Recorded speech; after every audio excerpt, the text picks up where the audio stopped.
ഡിസൈനിങ്ങിന്റെ ഉൽപ്പന്നമാണ്. അവയൊക്കെ ആകസ്മികതയുടെ ഉൽപ്പന്നമാണെന്ന തികച്ചും ഉപരിപ്ലവമായ ഒരു വ്യാഖ്യാനം കൊണ്ട് സൃഷ്ടിവാദത്തെ നേരിടാനാവില്ല.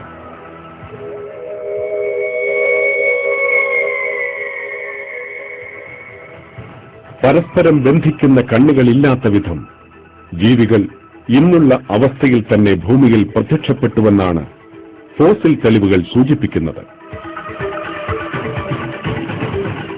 പരിണാമ സിദ്ധാന്ത പ്രകാരം തന്നെ ഇടക്കണ്ണുകൾ ധാരാളം കാണേണ്ടതുണ്ട്. എന്നാൽ ഇവയുടെ തരിമ്പും ഇതേവരെ കണ്ടെത്തിയിട്ടില്ല.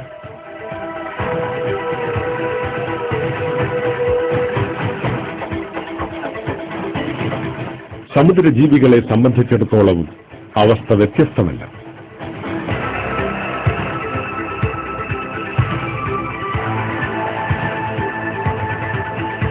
അറിയപ്പെടുന്ന ഏറ്റവും പഴക്കമേറിയ മത്സ്യം പോലും പ്രത്യേക ജൈവ പദ്ധതികളോടെ പെട്ടെന്ന് പ്രത്യക്ഷപ്പെട്ടുവെന്നാണ് ഫോസിൽ തെളിവുകൾ കാണിക്കുന്നത്.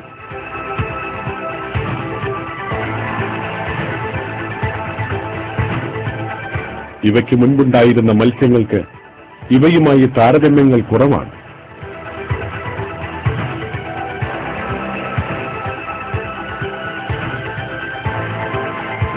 ഒരു പരിണാമ ഫോസിൽ വിദഗ്ധനായ ജിയോ ടോഡ് തന്റെ ഒരു പ്രബന്ധത്തിൽ ഉത്തരമില്ലാത്ത ചില ചോദ്യങ്ങൾ ഉന്നയിക്കുന്നുണ്ട്.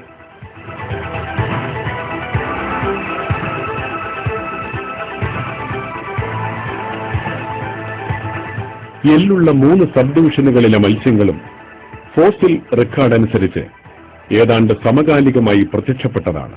എന്നാൽ അവയ്ക്ക് തമ്മിൽ ശരീരശാസ്ത്രപരമായി ധാരാളം വ്യത്യസ്തതകളുണ്ട്. അവ എങ്ങനെയാണ് ഉത്ഭവിച്ചത്? അവയ്ക്ക് തമ്മിൽ ഇത്ര വ്യത്യാസങ്ങൾ വന്നതെന്തുകൊണ്ട്? അവയ്ക്കെല്ലാം വലിയ മുള്ളുകൾ എങ്ങനെ വന്നു ചേർന്നു? അവയ്ക്കിടയിലുള്ള കണ്ണുകളുടെ തരിമ്പും കിട്ടാത്തതെന്തുകൊണ്ട്?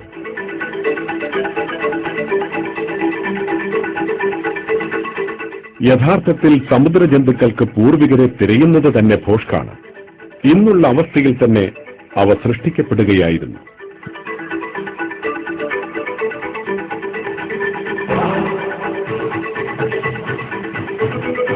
വിദ്യുത് മത്സ്യവർഗമാണ് പരിണാമപരമായ ഉൽപ്പത്തിവാദത്തിന് വെല്ലുവിളി ഉണർത്തുന്ന മറ്റൊരു ജീവി. പ്രതിരോധം, ആക്രമണം, ആശയവിനിമയം എന്നീ ആവശ്യങ്ങൾക്കായി വൈദ്യുതി ഉൽപ്പാദിപ്പിക്കുന്ന ഈ മത്സ്യങ്ങൾ ഈ ഡിസൈനിന്റെ ഒരു അത്ഭുതം തന്നെയാണ്. ചില വിദ്യുത് മത്സ്യങ്ങൾക്ക് 500 വോൾട്ട് വൈദ്യുതി ഉൽപ്പാദിപ്പിക്കുവാൻ കഴിയും. കടലിൽ വളരെ വ്യതിരിക്തമായ വിവിധ ജൈവഘടനകളോടുകൂടിയ വിവിധ വർഗത്തിൽപ്പെട്ട വിദ്യുത് മത്സ്യങ്ങളെ കാണാം. ഇവയെ പരിണാമപരമായി ബന്ധിപ്പിക്കുവാനുള്ള ശ്രമം ചിലർ വൃഥാ നടത്താറുണ്ട്. വിദ്യുത് മത്സ്യങ്ങളെക്കുറിച്ച് വിവരങ്ങൾ പരിണാമവാദത്തിന്റെ ഉപജ്ഞാതാവായ ചാൾസ് ഡാർവിനെ പരിഭ്രമിപ്പിക്കുകയും തുറന്ന കുറ്റസമ്മതങ്ങൾ നടത്താൻ നിർബന്ധിതനാക്കുകയും ചെയ്യുന്നുണ്ട്. തന്റെ വർഗോൽപത്തി എന്ന കൃതിയിൽ സിദ്ധാന്തത്തിന്റെ പ്രശ്നങ്ങളെന്ന അധ്യായത്തിൽ ഇങ്ങനെ പറയുന്നു: മത്സ്യത്തിന്റെ വിദ്യുത് ഉൽപാദന അവയവങ്ങൾ പരിണാമ സിദ്ധാന്തത്തിന് ചില പ്രയാസങ്ങൾ ഉണ്ടാക്കുന്നുണ്ട്. ഏതെല്ലാം സ്റ്റെപ്പുകളിലായി ഇത് ഉരുത്തിരിഞ്ഞു വന്നു എന്ന് വിഭാവനം ചെയ്യുക വിഷമകരമാണ്. ഇവ ഏതാനും മത്സ്യങ്ങളിൽ മാത്രമേ ഉള്ളൂ എന്നത് മാത്രമല്ല, അവ തമ്മിൽ വളരെ വിദൂര ബന്ധം മാത്രമേ ഉള്ളൂ എന്നത് കൂടിയുണ്ട് പ്രശ്നമായി. യഥാർത്ഥത്തിൽ ഈ സങ്കീർണ അവയവങ്ങൾക്ക് ഡാർവീനിയൻ വിശദീകരണം കിട്ടിയിട്ടില്ല. ദിവ്യമായ ഉൽപ്പത്തിയുടെ നിദർശനങ്ങളായി സമുദ്രജീവികളുടെ ജൈവ പ്രക്രിയ നിലകൊള്ളുന്നുവെന്ന് ഏതന്വേഷകനും ബോധ്യപ്പെടും.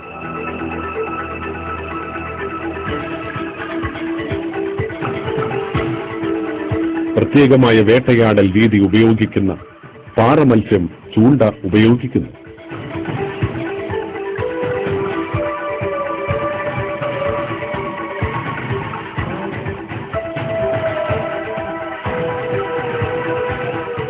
ആർച്ചർ മത്സ്യം വളരെ വിദഗ്ധനായ ഒരു ഗണിതജ്ഞന്റെ പ്രതീതി സൃഷ്ടിക്കുന്നുണ്ട്.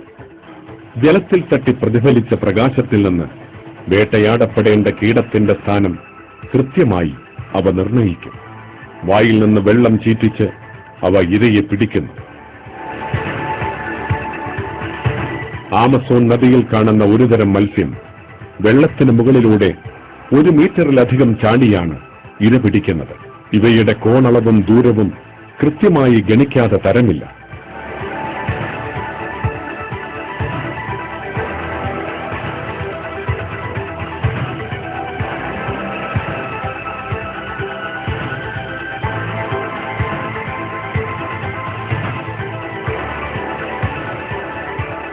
ഈ ജീവജാലങ്ങളൊക്കെ നമ്മോട് സുപ്രധാനമായ ഒരു തത്വം പറയുന്നു. ഓരോന്നും അവയുടെ സൃഷ്ടാവിന്റെ സാക്ഷ്യപത്രങ്ങളാണ്. സമ്പൂർണമായ അവയവങ്ങളും സങ്കീർണമായ വ്യവസ്ഥകളും ഘടനകളും നിറങ്ങളും ആകൃതികളുമുള്ള ഈ പ്രത്യേക ജീവികൾ ഓരോന്നും ഒരു കഴിവുറ്റ കലാകാരന്റെ കരവിരുതാണ്. ഒരു കലയും കലാകാരനില്ലാതെ ഉണ്ടാകുന്നില്ല. അതുകൊണ്ട് തന്നെ സമുദ്രാന്തർഭാഗത്തെ ജീവികൾ ദൈവത്തിന്റെ അത്ഭുതാവഹമായ കഴിവിന്റെ നിദർശനമാണ്. അവൻ ആകാശഭൂമികളുടെയും പ്രപഞ്ചത്തിന്റെ മുഴുവൻ സ്രഷ്ടാവും നിയന്താവും സംരക്ഷകനുമാണ്.